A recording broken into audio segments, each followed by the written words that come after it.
प्रकाश वह ऊर्जा का रूप है जो हमारी आंखों को देखने की अनुभूति प्रदान करता है, उसे प्रकाश कहते हैं। प्रकाश की विशेषता, प्रकाश एक सीधी रेखा में गमन करता है। प्रकाश एक विद्युत चुंबकीय तरंग है।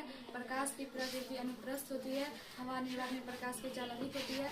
जब प्रकाश एक माध्यम से किसी दूसरे माध्यम में प्रवेश करता है तो उसकी आवृत्ति अपरिवर्तित रहता है। हवा निर्वात में प्रकाश की चाल 3 × 10⁸ मीटर प्रति सेकेंड होता है।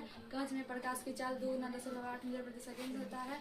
पानी में प्रकाश की चाल 2.25 × 10⁸ मीटर प्रति सेकेंड होता है। दीप्त वस्तु तथा अदीप्त वस्तु, दीप्त वस्तु वे सभी वस्तुएं जो स्वयं प्रकाश उत्सर्जित करती है उसे दीप्त वस्तु कहते हैं, जैसे जलता हुआ बल्ब, जलती हुई मोमबत्ती।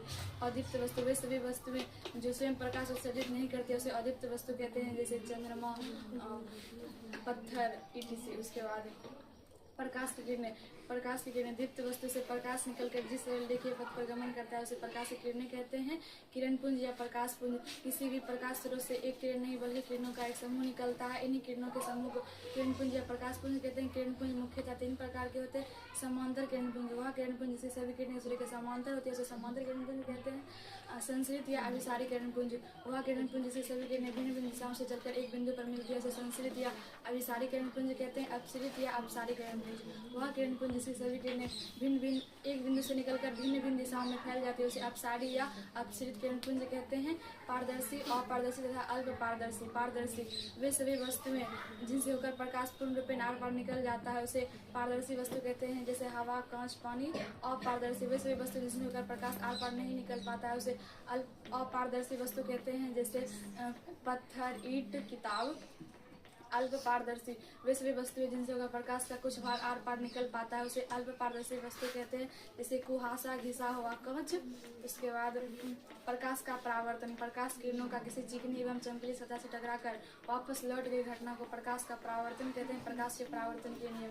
प्रकाश पहला नियम, आपतित किरण परावर्तित किरण तथा आपतन बिंदु पर डाला गया अभिलंब तीनों एक ही तल में होता है।